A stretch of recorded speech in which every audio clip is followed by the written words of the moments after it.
Friends gets therapized. Ross loves Rachel. Aw or Mended light.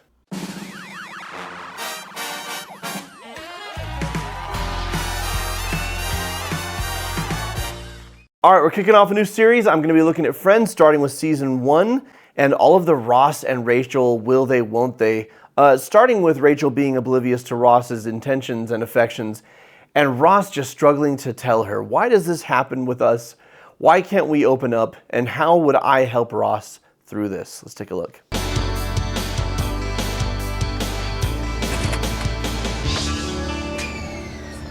So 90s, I love it. I miss it. I was there. I was there, Gandalf, 3,000 years ago. Oh, excuse me. I was kind of using that machine. It's a unique look. Kind of not.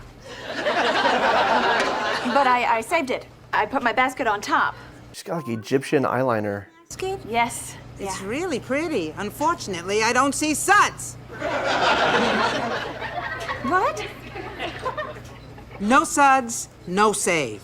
Okay? What's going on? Rude. Nothing. This horrible woman just took my machine. Was your basket on top? Yeah, but there were no suds. So? Well, you know, no suds, no save. No such. Excuse me. Hold on a second. White knighting to the rescue. Friend's machine. Hey, our stuff wasn't in it. Hey, that's not the rule and you know it. Also, he's 1.5 feet taller. It's like Rocky versus Drago. All right, show's over. Nothing to see here. General internet consensus is that Ross is the worst. Okay, let's do laundry. I do think Ross can be problematic, I can't even send back soup. for sure. That's because you're such a sweet, gentle... But I have to give, separating the character from the actor, I think David Schwimmer really brings it. Like, he does exactly what he's supposed to do. What's that? Überweis. It's new, it's German, it's extra tough. Rach, are you going to separate those? Oh, God. Oh, am I being like a total laundry spaz? I mean, am I supposed to use like one machine for shirts and another machine for pants? Okay, I do like, to the show's credit, Rachel isn't like this because she's a girl. She's like this because she's Rachel. And it's an important distinction. She's never been on her own, never really done anything for herself. Broken off from her rich family and is trying to make it on her own. Gentle cycle. Okay, basically you want to use one machine for all your whites. Whites. Okay, a whole nother machine for your colors. And a third for your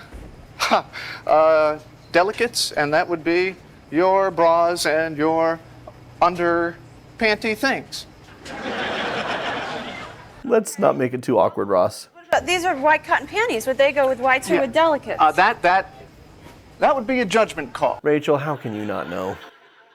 They try and paint her as like super sweet and naive, but she's a sexually active woman in her 20s. She's known men. Doing this with your panties to a man is not just going to be a casual thing. It's going to be awkward or something. But whatever. Right here, I have no notes for Ross as far as confessing his feelings. Now's not the time for this. I do think he rides in to save the day instead of empowering her to save herself. And really, it's a judgment call. Because some people like to have their friends fight their battles for them, and because they're really nice, and other people want or need to be empowered. So I don't know that Ross did the wrong thing here, but I also think he could do some, you know what I just did? If you want to do that for yourself, I can maybe show you how. But I don't know. Is that mansplaining? Is that condescending? I would actually love for your thoughts in the comments below, because I'm a little up the creek without a paddle on how to advise Ross in this scene. But not in the next couple scenes, because we're going to look at Ross really coming close to telling Rachel how he feels. Okay, come on, somebody. All right. So they're without power. Okay. Okay. Senior year of college on a pool table. Wow, this place you've had sex. Okay. My weirdest place would have to be the women's room on the second floor of the New York City Public Library. Oh my God. What were you doing in a library? Ooh, solid burn. And Phoebes, what about you? Oh, Milwaukee. Phoebe might be my favorite character. Her and Chandler.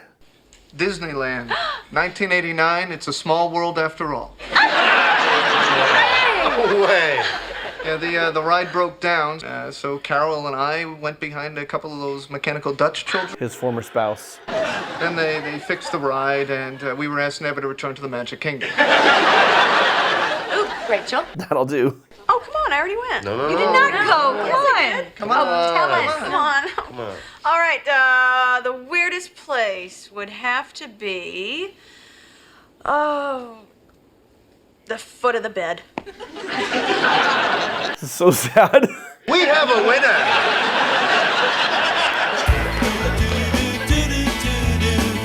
Aw. Live a little, Rachel. I've just never had a relationship with that kind of passion, you know, where you have to have somebody right there in the middle of a theme park. I wouldn't advise it. Well, it was the only thing to do there that didn't have a line. Like, it sounds hot, but See, I mean, Barry wouldn't even kiss me on a miniature golf. don't ruin Disneyland for people. No, he said we were holding up the people behind us. And you didn't marry him because... I mean, do you think there are people that go through life never having that kind of... Probably. Really? But you know, I'll tell you something. Passion is way overrated. Yeah, right. It is. Eventually, it kind of burns out. But Doesn't have to. with his trust and security and, well, in the case of my ex-wife, lesbianism. We'll circle back to, is this show homophobic, in a later video. So, you know, for all those people who miss out on that passion thing, there's all that other good stuff. Ross is half right. I don't think he's right when he says passion burns out. I think there are ways to keep passion going. But it's definitely true that novelty wears out, newness wears out. But when you talk about love and trust and feeling safe and secure, those are things that can actually fan the flames of passion. So he's half right. The things that he talks about are the foundation of a healthy, lasting relationship. Okay. But I don't think that's going to be you. You don't? See, I see big passion in your future. Really? You do? I do. Oh, Ross, you're so great.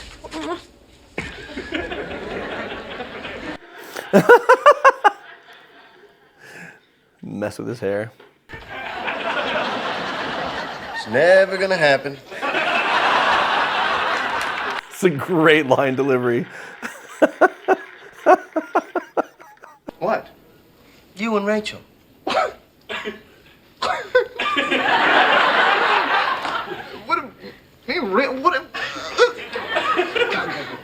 Why not?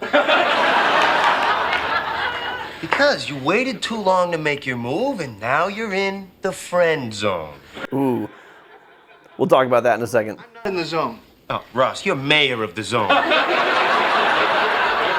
Look, I'm taking my time, all right? I'm laying the groundwork. Yeah, I mean, every day I get just a little bit closer to, Priesthood. Look, Ross, I'm telling you, she has no idea what you're thinking. And if you don't ask her out soon, you're gonna end up stuck in the zone forever. I will. I'm just, see, I'm waiting for the right moment. What? What, now? Yeah. What's messing you up? The wine, the candles, the moonlight? Huh? You just gotta go up to her and you gotta say, look, Rachel, I think... What are we shushing? We're shushing because we're trying to hear something. What? Don't you hear that? Ah. See? Okay, let's talk about the whole friend zone concept. Very problematic. I'm actually grateful to female commenters on my other channel, Cinema Therapy, for opening my eyes to this, because we use that term, I think, in our Megamind video, and women explained why that's problematic. So I'm not mansplaining, I'm sharing what women have shared with me. The notion of the friend zone is that a man is entitled to a woman's romantic affections or attentions, and that she has somehow wronged him by putting him in this zone, that she's boxed him in and inhibiting his potential. You know, I had somebody years ago, back when I was in school, who treated me like that I only saw them as a friend, I wasn't interested in them romantically, and they responded with, other people get a chance, why don't I? And I remember just feeling like, but you're not entitled to it. It's either there or it's not. I don't have to give you a chance because I don't want to. That really opened my eyes, especially when I saw the comments on our Cinema Therapy Megamind video. Oh, I'm like, oh yeah, that's what it feels like. That's what it feels like to have a guy say, oh, she put me in the friend zone. No, you were never put in the friend zone. You were never denied something that you were owed. A woman, just like a man or a non-binary person, anybody has the right to decide who they're interested in and whether or not they're going to give that person a shot or not. There's no entitlement. But I do think Joey makes a good point, which is if you care about somebody and you have romantic feelings, it's a good idea to let them know so you can know whether it's mutual or just to move on. And Ross, he really tries. New York City has no power, and the milk is getting sour.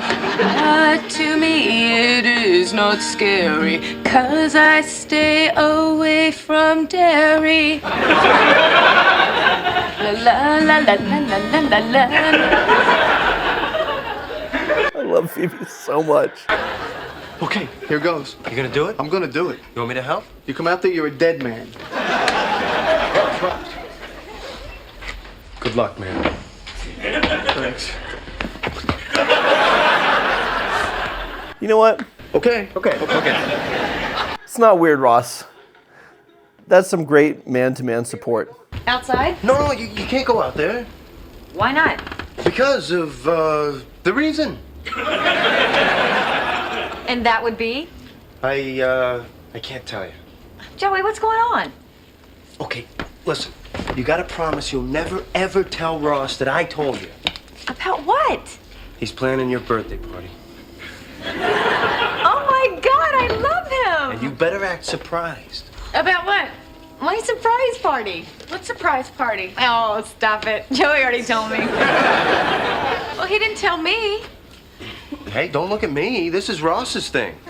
Joey. It's so typical. I'm always the last one to know everything. Oh, you are not. We tell you stuff. Uh-huh.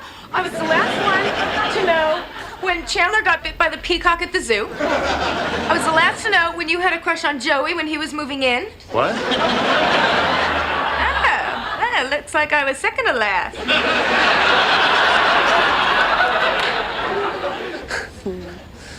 So nice.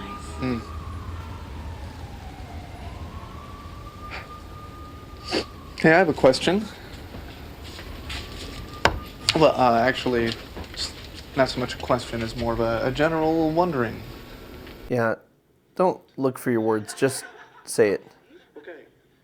We often try and find the right way, and we overthink it. Just speak it. Well, for a while now, I've been wanting to, Yes, that's right. What? Top of the world looking down on creation and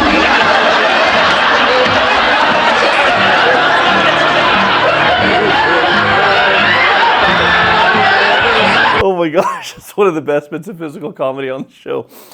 All right, so Ross, buddy, you took too long. You would have told her before the cat even jumped on you if you just got to it. Now, in our lives, there's not always cats waiting to jump on us, but I do find when people ask me in therapy, they say, how should I say this? How should I say that? And what's really weird is generally the way they say it to me is exactly how they should say it. I want to tell my friend, and then they say, I care about them, but I can't hang out this weekend, and I didn't want to hurt their feelings, but I already have plans. And they're like, how do I say that? And I said, you just said it. Stop looking for the right way. We look for the right way because we want the best outcome. But the fact is, yes, it's good to consider the other person's feelings and the person in front of you and the best way to deliver a message. But speaking from the heart and speaking directly is usually the best way. Otherwise, we ramble, we search for our words, it gets awkward, the tension builds, and we're more likely to say it in a way that we wish we hadn't. Direct to the point from the heart. It's the best way to have these types of conversations. Now, in my opinion, Ross is wrestling with the balance between his intentions and his expectations. His intentions is what he wants to say and why he wants to say it. His expectations are how he wants it to go. And we can't control the latter. So what to do about intentions versus expectations? I've got a video on that for you to watch right now. It's going to show up on the screen, or the link is in the description below. What do you think of these Ross and Rachel scenes and the advice that I gave? What did I miss? And what Friends moments do you want me to therapize moving forward? Let me know in the comments below. Until next time, keep shining. We need your light.